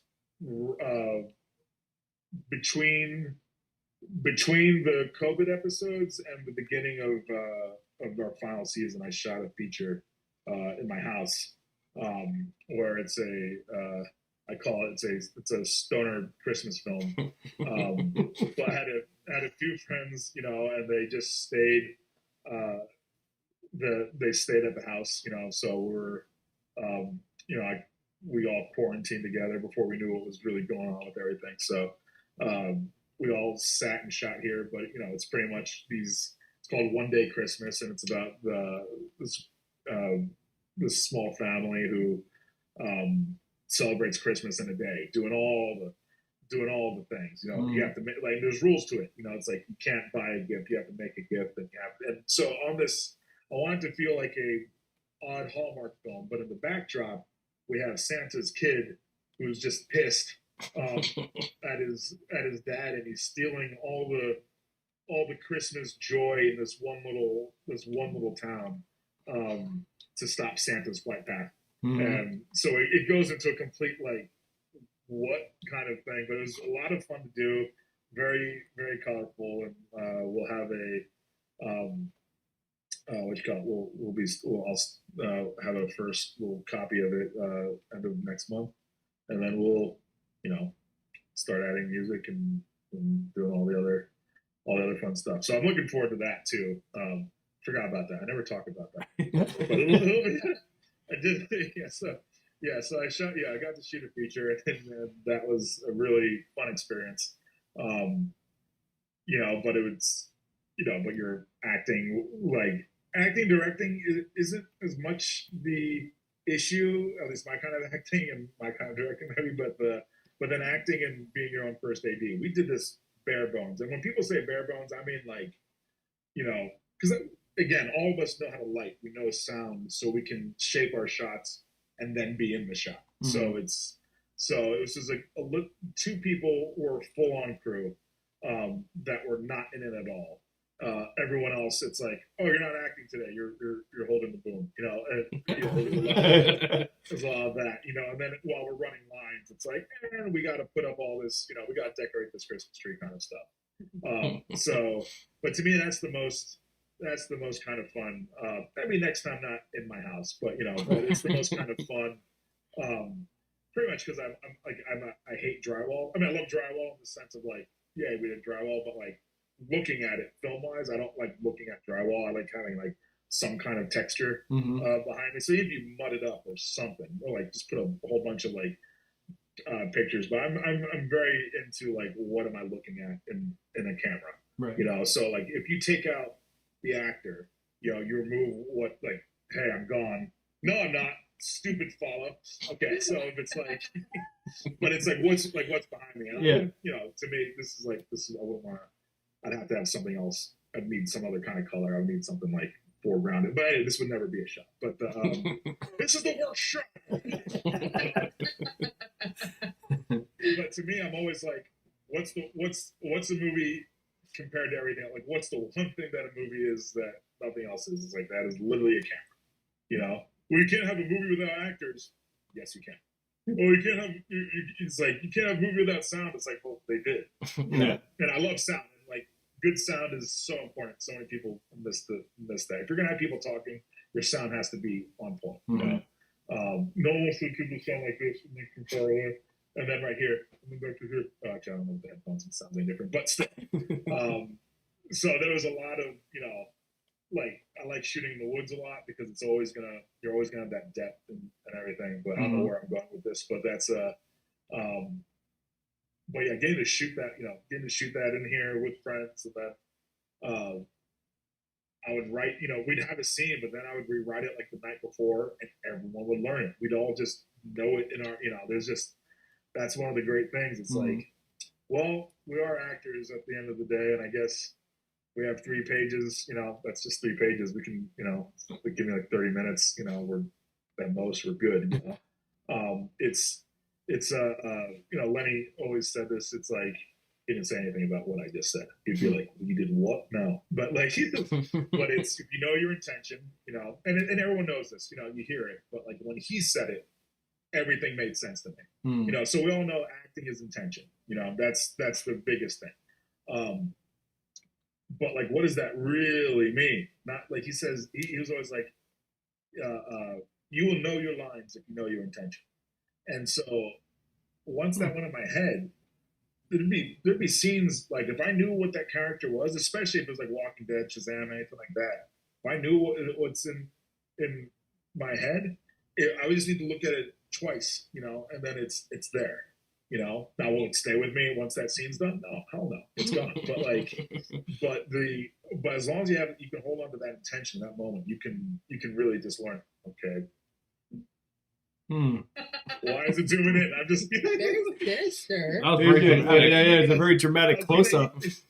I was looking at you guys, and then I just saw like go to me, and I was like, let's see if I can do it again. Did a little pan out, and then we came right back in. It was nice. Yeah, it's like Zoom new. That's what they call it, Zoom. Yeah. But yeah, there's just so much. There's so much in this world that we do in the film world. You know. Sorry for that ramble. I rambled. No, look, there's one thing that people love listening to stories and all that stuff, and you know, insight to what's going on in the actor's life and all that. So, and especially since it's you know, it's extra special. So. Yeah. Oh, shit. Real quick, so anybody who wants to, if you haven't met Cooper yet and you want an opportunity to meet Cooper, this coming May, I believe you'll be back at the camp. So yes, yeah. So we'll be back at the camp. So if you would like an opportunity to hang out with this guy in person and or eat some cobbler, I really enjoyed the camp this past October. Yeah. The thing we're doing is a lot of these which is cool. We have like these little like separated events. So it's like I was able to, you know, I made cobbler for, I think it was like we had rooms of like 15 people, 20 people at a time, and we would just it'd be all of us just talking, you know, for like an hour. Yeah. So the thing I loved about it, because with a lot of conventions, I still love I love all of it. It really is. But like the big notable difference is like in the convention lines, it's like I can only talk about a thing. It's like we can talk from like, you know, sometimes, you know, depending, you know, sometimes I'll ramble on forever, but sometimes it's like I have a minute, you know, and then or even 3 minutes, and it's hey, what's your name? Where are you from? And all that. And I love that. But then we can get into like some really good conversations when we're eating cobbler. So I was like, if there's a way I can just eat cobbler all day, and like, you know, it's just I will sit in that room and I'll just keep talking. But yeah, it's a fun event.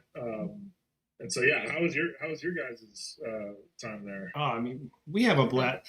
Like I mean, we have a blast. It's like, where else do you get the opportunity to do what we do? You know, like on such an intimate level. You know, it's like you said, the cons are huge. They're great. It's the wow factor. You have just like so much going on, but then when you bring it down to the camp size, and then that's where you get to focus more on building the friendships, being a part of the fandom, the family, and then getting to know you guys on like a personal friendship basis, like, you know, where it's just like we see each other, it's like, hey, what's up, man, what's going on, you know? And it's where, you know, where else do you get that opportunity? Like, how lucky are we that we get the phone call, you know, from Casey and from Oscar, and they're like, hey, you know, you guys ready? Because we're gonna do another one, and we're like, absolutely, we're ready. You know, like, yeah, of course.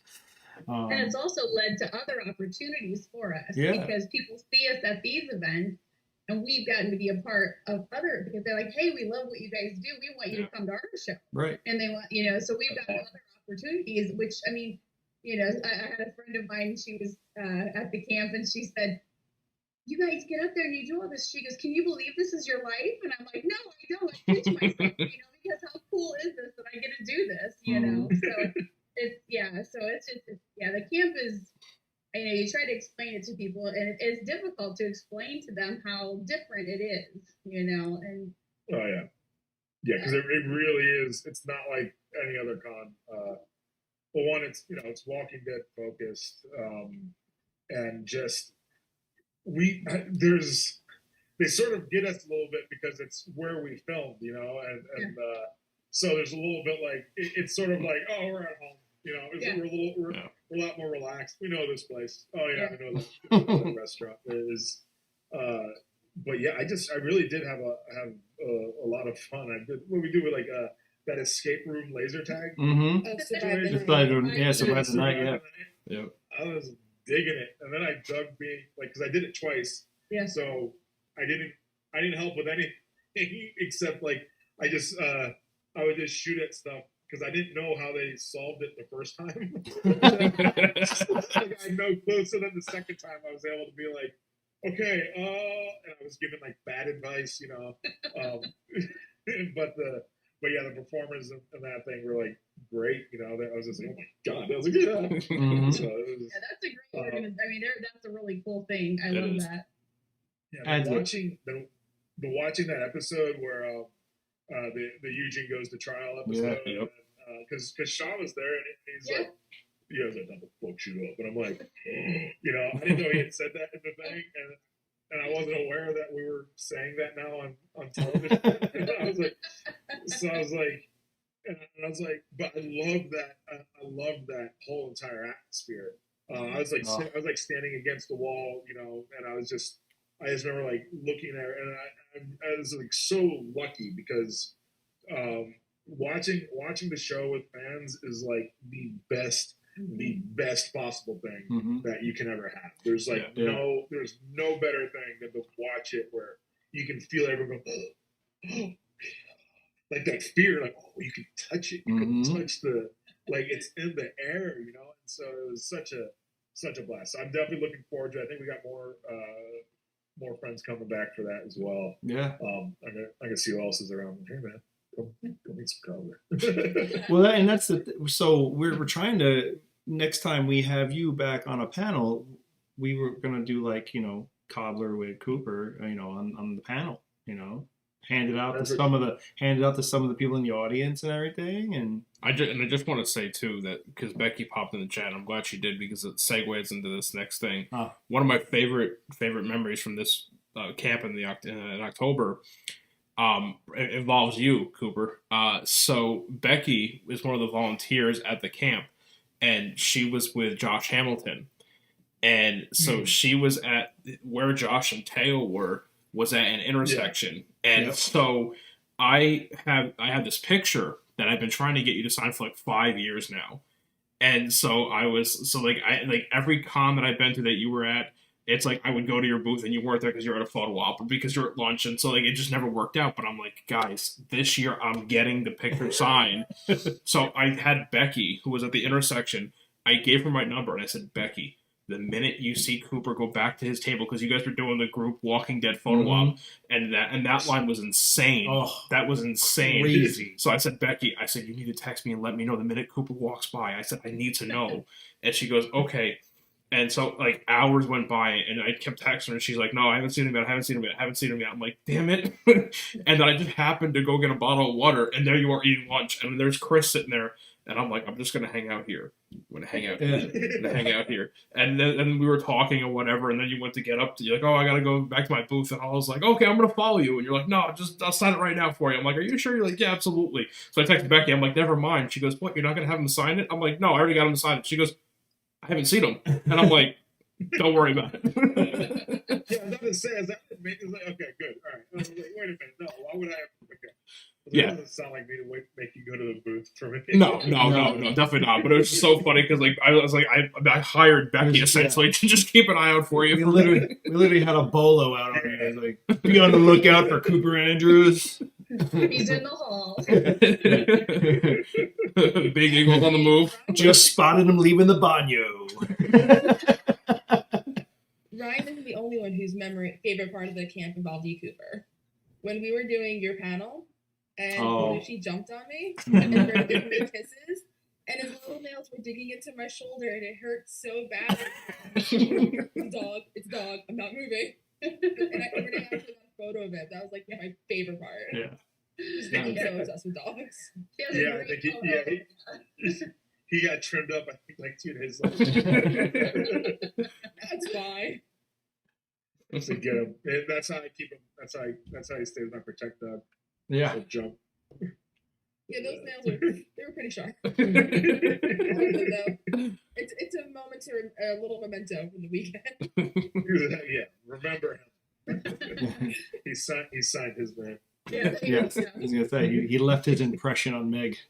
If my dog ever saw it, he'd be like, "Wait a minute, What did you do this weekend? You lied. Where were you?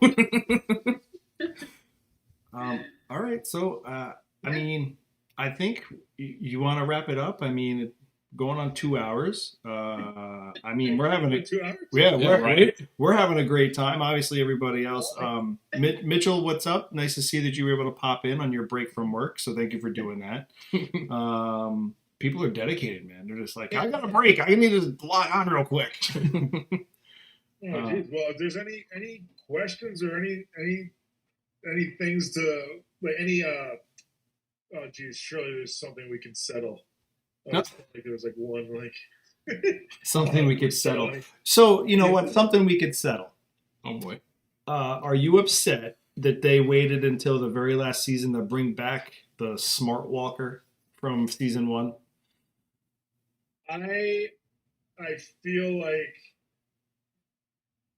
a lot of us probably have the same thought on that Smart Walker and the convenience of maybe those things in the first season not having been intentional, maybe, is my thought. Mm-hmm. If I still question if that was always in the plan, which is why it came back so late. I think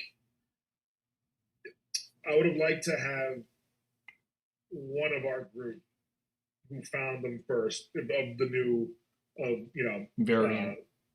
Like Aaron and Lydia to be like, oh hey, by the way, something's up. Or so, I would like that to have links to something. I would like that to have, and I feel like there could have been. I do feel like there could have been moments of that kind of coming earlier, but maybe it's they just made it up. We all felt that they just made it up. Yeah, we all felt the same way. Same thing you're saying. It's like especially with Aaron. I mean, like in the one episode when you guys are in like the Kingdom 2.0, right? Yeah. And Aaron says, "I've heard of these. I've heard rumors of this," and I'm like, "You didn't want to tell anybody." You are, for all intents and purposes, the unofficial leader of Alexandria. Yeah. And you're just mentioning this now? If I was Jerry, I'd be pissed. Yeah. Guess what? Yeah. Did you? Oh, okay. I'm so glad you waited till right now to mention it. But there was a line they took. They had to take out that Lydia had said, where she goes, "I've seen them before. We have to put them down because they can't be. They couldn't be guardians." Oh. Oh wow. Like she had like. So I thought that was such a cool bit of dialogue and info And I don't know why it didn't make it into the end. Yeah. Yeah, it was sort of like a conversation where she's like, I've heard rumors of these things, like, or she said it's like it blended in a little more as like a conversation. Yeah. Right. But then you're like, well, Lydia and Elijah are by the thing over there, so and he's on a roof and Jerry's down here, so logistically, Mm-hmm. oh yeah, what was that? Oh yeah, no, actually, hold on, I'm glad you're talking about this now. Oscar just popped in. Oscar just popped in the chat. He said, "What's up?" It just let we were just you know. talking about the camp, Oscar. We were. Yes, Oscar, you just missed us talking about the camp. Unless you were here. About it. I'm just kidding. Yeah. We told him all the bad stuff. We're not coming back. Yeah. Oscar double dips French fries. Oscar is a double dipper. Take that how you will. Yeah. But yeah, I mean, I think with that, I mean, like, I like that. So in the end of it all, I'm glad it did work out. I'm glad we did have those walkers, you know. But it's, you know, but even in that first season, you know, there's only a few of them compared to the rest. So it's, you know, massive horde, surely. But I was laughing at the trained soldiers who are like, hey man, so if that walker comes closer, you step back. If it comes closer, you go back. Yep. Oh my god! Oh god! I was cracking up at that a bit. I was like, this guy. he keeps And then going. I was just thinking, you know, maybe he's really terrified under that mask. We just couldn't tell. You know, he was just freaking out. That's what happened. I was laughing about those things. Now of the show with you, just hearing your commentary for like 40-something minutes straight. That would be so God, yeah. I would have a lot of fun doing that, to be honest. That should be a thing we do at the camp. We just watch some episodes and I'm going to do this. Cooper's commentary. That's You want Oscar? I'm trying to do stuff like that. Perks for that one. Oscar's open for Oscar and Casey. Like they let us pretty much, hey, you guys have an idea, and we'll roll with it. So we could do that. Yeah, they truly are making this. To me, it is a fan convention that is literally made for fans because the fans are like, hey, I want to do this with them, or I want to like let's talk about this. We have a moment like this, so it's not just like gather everyone up, put up booths, and sign for the day. To me, it's fun. It's a lot. It's the most fun I have at a convention. Is getting to do this kind of thing. So, yeah, for everyone listening, I hope you guys can make it. Yeah, it'll be cool. Because even if you're not like buying stuff, which is not like the goal. To me, like I said, I when I say about all conventions and everything is like I do fine. Like before I was an actor, I was doing sound. I was like I've always been okay. You know, and I just enjoy so much getting to talk about the show and I like talk about filming and acting. I love everything that has to do with making a movie or making a TV show. I love getting to talk about it. And these events make it so that we actually get to talk. You know, so it's so it's something very fun. You know, and then if it's 2 a.m. and you catch us outside. You know, then it's a whole lot of other fun. So. Yeah. Them late night get-togethers are good times. Yeah. That's when all the real good stories come out. Those late nights at the hotel bar, you know. Yeah. Yes. Oh look, Rudy's yawning. He's like, I'm bored. Yawn. I thought this was way more exciting. Yeah, right. I heard about another guy named Belushi. I don't see him anywhere. Where's Belushi? Where's Belushi? Belushi? Oh, what's he doing? When he whistles? Yeah. As soon as he whistles, Rudy's ears went. Is that for me? What's that? What's that, bud? Come forward. Oh yeah. Well, we can't see him. Here, come to the Belushi. He's trapped He's in, trapped. he's in Oh no. He's in that little satchel. Oh, He's in okay. the satchel thing. Yeah. But he's being precious. He's being precious. Oh, he loves it. He'll just sit there. He has like one arm. Like we go to Home Depot. He just comes and here we go. Yes. There he is. Come to me. Yes. I love it. Yes, this is bullshit. Yes. Bye, Belushi. He's like, what? Why am I? Oh, then there's Ivan. Hi. Text body. I love that. It's like it goes to the wide. Go to the wide. Okay. What's up, buddy? Okay. He's like, enough of that. yeah. I'm He's over chilling it. on the You piano. took my comfy blanket off. I'm out of here. What? But he always finds that, like, you know, the moment I lay down or like I put up, like I'm on the couch, he'll just go like, right between my legs and he'll just like stay there, like hide behind my knee. And that's because I had a dog named Plato, miniature poodle when I was from like 12 to 24, and even now, you know, I'll slowly unfurl my legs just in case I don't want, or like I won't roll over when I'm sleeping because I'm afraid I'm gonna crush him. Mm-hmm. So Belushi capitalizes on that, so he doesn't. He's like, oh, this guy. Otherwise, he'd be dead. I would just fly at him. But every time I move over, like if I roll over into the same spot like that kind of thing. Mm-hmm. So, but yeah, dogs are awesome. Yeah. Yeah. Rudy And Rudy stays away from me when I sleep because I'm a massive like twitcher. Like I like fling my arm or my foot, and he's just like, dude, stay in your lane, bro. Enough. Yeah. Enough. You sleep weird. You're a weird sleeper, dude, and I don't like it. Sleeping with mom. Yeah, exactly. Yeah. He's like, What would you say to that? yeah, exactly. But all right, guys, look, we're gonna wrap it up. We obviously all want to wish you guys a very Merry Christmas, Happy Holiday, Happy Hanukkah, whatever you guys are celebrating out there. We hope you all have a safe and happy, you know, love-filled day with family and friends. Coop, you know, can't say enough about you, man. Every time we're with you, it's an amazing time. Thank you for dedicating this, you know, amount of time to everybody. Yes, we appreciate it so much. No, of course. And then, you know, we're going to have, you know, all these spin-offs come out. Yeah. It's going to be great because I have nothing to do with them.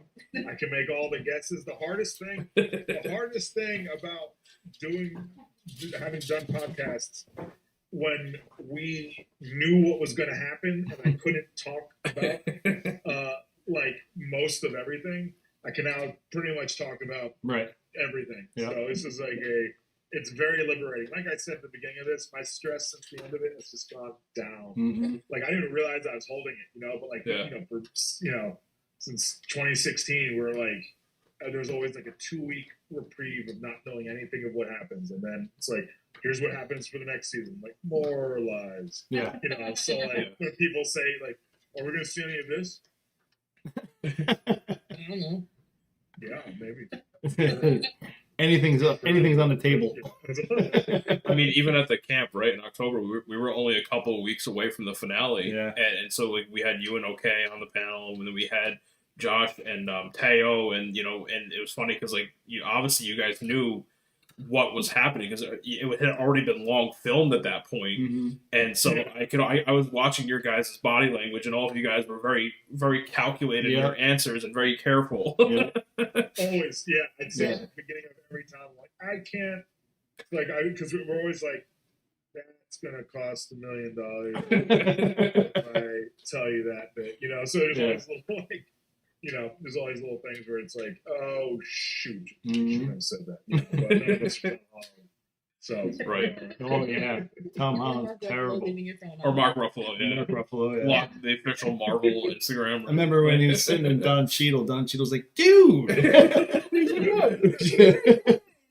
yeah, it's a very, All right. Well, once again, thank you everybody for being here. Absolutely. Thank you, Cooper. Yes, thank you, Thank Coop. you guys. Coop, hold on 1 second. When we go off the live, I just have one little snippet left for you. It'll take maybe a minute, and then that'll be it.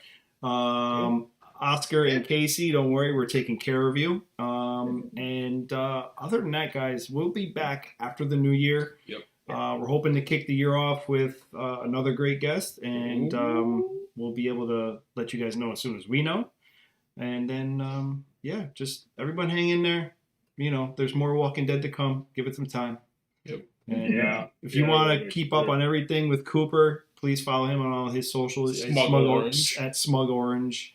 And links are in the description. Yep, links are all there for you guys if you want to go and follow and see what he's got going on, and then you can be in the know like we are. And then, of course, March, was it 17th again? March 17th? Yes. Is Shazam 2, so you'll be able to see Cooper in that as well. Eat your corned beef and then go see Shazam. Yeah. I mean, Exactly. yeah. That's good. That's great for a movie theater. Corned beef, cabbage, and then sitting with 100 other people In a confined space. in a confined space. Yeah. With poor ventilation. It's going to be a wonderful event.